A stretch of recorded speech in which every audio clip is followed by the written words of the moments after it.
عزیز طلباء، اب ہم بات کریں گے داستان کے زوال کے اسباب۔ جیسا کہ ہماری جو گفتگو ہو رہی ہے کہ داستان کی یہ اہمیت ہے اور داستان کے یہ عناصر ہیں اور دنیا بھر میں داستان کا یہ عروج رہا ہے، تو فوری طور پہ یہ ہمارے ذہن میں آتا ہے کہ جب اس کا اتنا عروج رہ چکا ہے اور 20ویں صدی تک بھی، یعنی 20ویں صدی کے آغاز تک بھی جو ہے ہندوستان میں ہماری اس خطے میں داستان امیر حمزہ کی اشاعت ہو رہی تھی، اور 1857 کے آس پاس ہمارے ہاں تحریری شکل میں لایا جا رہا تھا کچھ داستانوں کو، جس میں سے ایک فورٹ ولیم کالج سبب بنتا ہے۔ باغ و بہار کی تصنیف کا کہہ لیں اس کو کسی حد تک جو ہے پہلے سے موجود تھی اگرچہ وہ، لیکن اس کو سلیس بول چال کی زبان میں لکھنے کا۔ تو پھر کیا وجہ ہوئی کہ گزشتہ 50-70 برسوں میں یہ زوال کی طرف گئی، اور آج مجموعی طور پر یہ ہمارے اجتماعی حافظے کا حصہ نہیں ہے، یہ بس ایک تاریخی چیز بن کے رہ گئی۔ تو اس پہ ہم تھوڑی سی گفتگو ضرور کریں گے، اور کچھ اس کا حصہ ہی ہے کہ داستان پر جدید آدمی نے، خاص طور پہ جو ہے 20ویں صدی کے انسان نے کچھ اعتراضات کیے۔ یہ ہم اعتراضات اور ان کا کچھ جائزہ اردو داستان کے حوالے سے کریں گے۔ کم و بیش یہی صورتحال ایک صدی پیشتر یورپ میں تھی، لیکن انہوں نے اس کو محسوس کیا کہ یہ غلط ہے چیز، اور انہوں نے پھر کھوج کر اپنی جو داستانیں تھیں، جو ان کے سورماؤں کی داستانیں تھیں، قصے تھی، اس کو اپنی نیشنلزم کے لیے بھی استعمال کیا اور اپنے ورثے کے طور پہ بھی استعمال کیا، اور ان سے مزید کہانیاں بنیں اور سارا کچھ ہوا۔ لہٰذا ہم دیکھتے ہیں کہ آج ہیری پوٹر جو ہے وہ اس جدید عہد میں تحریر کی جا رہی ہے، یا بہت سے قصے جو ہیں وہ اپنی شکل بدل کے ہالی ووڈ کی فلموں میں بھی ہم دیکھتے ہیں۔ وہ ساری باتیں جو ہم نے داستان کے حوالے سے کیں، وہ آج کے ترقی یافتہ مغرب میں بھی اس کو پسند کیا گیا ہے۔ تو اس کا مطلب ہے کہ داستان جو ہے محض، یا یہ چیزیں ایپک وغیرہ، یہ ایک خاص سادہ انسان کی، کہ جب محض سننے سنانے کے وقت گزارنے کے لیے یہ سنے جاتے تھے قصے، اور جب تحریر کا سامان اس طرح موجود نہیں تھا، زیادہ پرنٹنگ پریس نہیں تھی، یہ کتاب ہمارے کہانی کے لیے ہاتھ میں نہیں تھی، تو اس وقت کے انسان کی یہ مجبوری تھی۔ لیکن آج یہ جدید چیزیں بھی ثابت کرتی ہیں، آج کا جو ادب ہے وہ بھی ثابت کرتا ہے کہ داستان بنیادی طور پہ قصہ، کہانی، محیر العقول واقعات، ما فوق الفطرت عناصر، سورما، ہیرو، یہ جتنے بھی علامات ہم نے بیان کی، یہ بنیادی طور پہ مشرق کا انسان ہو یا مغرب کا، یہ انسان کی ضرورت ہے، یہ انسان کی ذہنی ضرورت ہے، اس کو ہم نظر انداز نہیں کر سکتے۔ آج داستان پہ ان حوالوں سے بھی کام ہوا ہے۔ تو اب ہم تھوڑا سا ذکر کرتے ہیں کہ داستان کے زوال کے جو وجوہات بیان کی گئی ہیں، تو پھر ہم ان کا تجزیہ کریں گے کہ وہ درست ہیں یا نہیں ہیں۔ مثال کے طور پہ جو داستان پہ اعتراضات کر کے اس کو دفن کرنے کی باتیں کی گئی کہ بس یہ قصہ پارینہ ہو چکا اور نصاب میں یہ محض پڑھنے تھوڑی سی دیکھنے کی چیز ہے، تو یا زبان کے چٹخارے کے لیے ہے، یا تھوڑی بہت تہذیب دیکھنے کے لیے ہے، تو اس پہ جو اعتراضات ہوئے وہ یہ ہیں۔ داستان زوال آمادہ دور کی یادگار ہے، یہ بیکاری کا مشغلہ تھی۔ نمبر 2، یہ فرضی اور خیالی واقعات پر مبنی قصے ہیں جو کمزور ذہنوں کو پسند آ سکتے تھے، یعنی انسان ترقی کر گیا ہے ذہنی طور پہ، یہ کمزور ذہنوں کی پیداوار ہے۔ نمبر 3، داستان کی طوالت بہت زیادہ ہوتی ہے، آج کے مصروف دور میں اس کا زندہ رہنا ناممکن ہے۔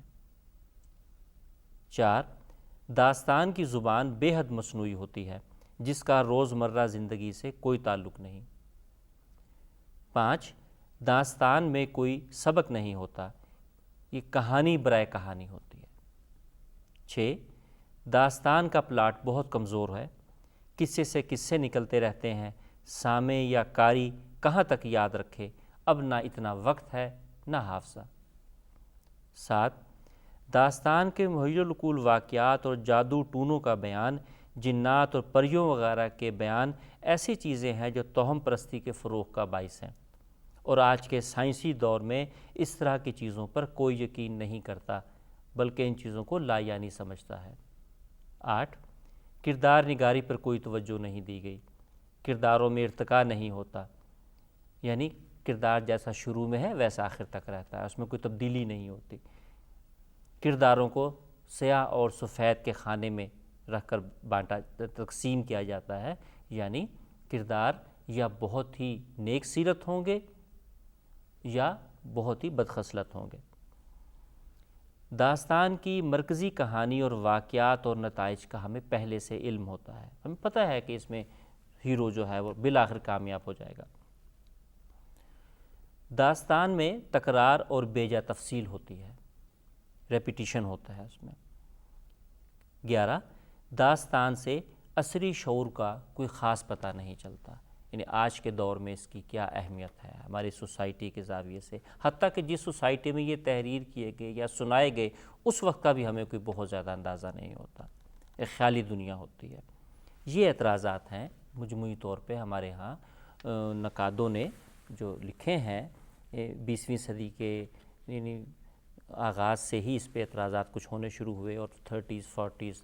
اس میں، اور یہ تمام بڑے بڑے نقادوں نے اس پہ قلم اٹھایا اور اپنے آراء کا اظہار کیا۔ ایک آدھ میں آپ کو کوٹیشن پڑھ کے بھی سناتا ہوں۔ مثال کے طور پہ گیان چند جین ایک بہت بڑے نقاد ہیں، ان کی داستان پہ یعنی داستان پہ جو بنیادی کام ہوئے ہیں اس میں گیان چند جین کا نام آتا ہے۔ سہیل بخاری ہیں، اور ڈاکٹر سہیل بخاری اور کلیم الدین احمد، یہ تمام بہت ہی قابل قدر بہت بڑے لوگ ہیں اردو دنیا کے نقادوں میں فہرست میں، ان کی پوری کتابیں موجود ہیں، لیکن داستان سے ہمدردی کے باوجود انہوں نے داستان کے بارے میں یہ دیکھیے کیا لکھا ہے کہ داستان کے زوال کے اسباب بہت روشن ہیں۔ ہر زبان میں اول فوق فطرت رومانی قصوں کا رواج ہوتا ہے، آخر میں ناولوں کی حقیقت نگاری ان کی جگہ لے لیتی ہے۔ جو قوم جتنی جلدی طبعی اور عمرانی سائنسوں کے جدید تخیلات کو گرفت میں لے سکی، یعنی ذہنی بلوغ حاصل کر سکی، اس نے اسی وقت محیر العقول قصوں نے ناولوں کے لیے میدان خالی کر دیا، یعنی ناول نے جگہ لے لی داستان کی، کیونکہ انسانی ذہن ترقی کر چکا، سائنسی ترقی۔ یہی وجہ ہے کہ انگریزی ادب میں ناول نگاری کا افتتاح 17ویں صدی میں ہو گیا، اردو میں یہ منزل 19ویں صدی کے آخر میں آئی۔ تو عزیز طلبہ، یہ تھی وہ چند گزارشات کہ کچھ داستان کے جو زوال کا سبب بنی، اس میں کچھ رویہ یہ بھی تھا کہ اسے ناپختہ ذہن کی کار فرمائی بتایا گیا، اور جب سائنس کی چکا چوند ہوئی اور انسان جو ہے حقیقت پسندی کی طرف آیا اور ناول کو فروغ ہوا، تو یہ کہا گیا کہ داستان جو ہے جدید دور کا ساتھ نہیں دے سکتی، کیونکہ انسان جو ہے بہت پختہ ہو چکا، اس کا سائنسی شعور موجود ہے، وہ اس توہم پرستی کو زیادہ دیر جو ہے برداشت نہیں کر سکتا۔ یہ ایک معصوم ذہنوں کی پیداوار تھی، اور اب انسان معصوم نہیں رہا، وہ بہت کچھ جانتا ہے چیزوں کو، اور بہت سے اپنے مسائل جو ہے خود حل کر سکتا ہے، جو کہ پہلے وہ جنوں اور بھوتوں ان کی مدد سے حل کیا کرتا تھا، کہ وہ ذہن میں تسکین دیتا تھا، لیکن آج وہ خود مختار ہے، وہ خود اپنے فیصلے کرتا ہے۔